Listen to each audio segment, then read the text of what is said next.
ನಿನ್ನೆಷ್ಟೇ ಕಲಬುರಗಿ ಭಾಷಣದಲ್ಲಿ ಪ್ರಧಾನಿ ನರೇಂದ್ರ ಮೋದಿ ಸಿಎಂ ಕುಮಾರಸ್ವಾಮಿ ಸರ್ಕಾರ ರೈತರ ಸಾಲವನ್ನ ಮಾತು ಕೊಟ್ಟು ಮೋಸವನ್ನ ಮಾಡಿದೆ ಅಂತ ಗಂಭೀರ ಆರೋಪವನ್ನ ಮಾಡಿದ್ರು. ಇತ್ತ ಬಳ್ಳಾರಿಯಲ್ಲಿ ರೈತರಿಗೆ ಒಂದೇ ದಿನ 3 ನೋಟಿಸ್ ಅನ್ನು ಕೊಟ್ಟಿದೆ. ಸ್ಟೇಟ್ ಬ್ಯಾಂಕ್ ಆಫ್ ಇಂಡಿಯಾ ಸೋಮ ಸಮುದ್ರದ 150ಕ್ಕೂ ಹೆಚ್ಚು ರೈತರಿಗೆ ಬಡ್ಡಿ ಸಮೇತ ಬೆಳೆ ಸಾಲ ಕಟ್ಟುವಂತೆ ಸೂಚನೆಯನ್ನು ಕೊಟ್ಟಿದೆ.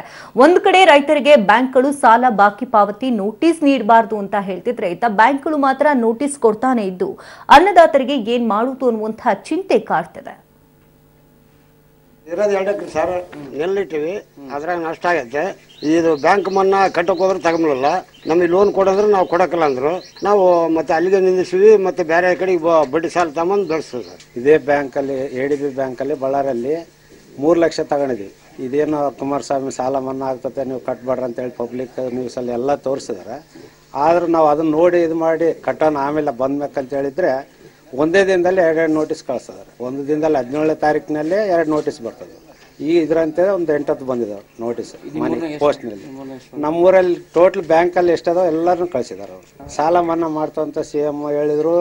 ನಿನ್ನೆ ಮೊನ್ನೆನೂ ಶಿವಮೊಗ್ಗದಲ್ಲಿ ನಾವು ಇದು ಮಾಡ್ತಾ ಇದೀವಿ ಅಂತೇಳಿ ಪ್ರೋಗ್ರಾಮ್ ತೋರಿಸಿದ್ರು.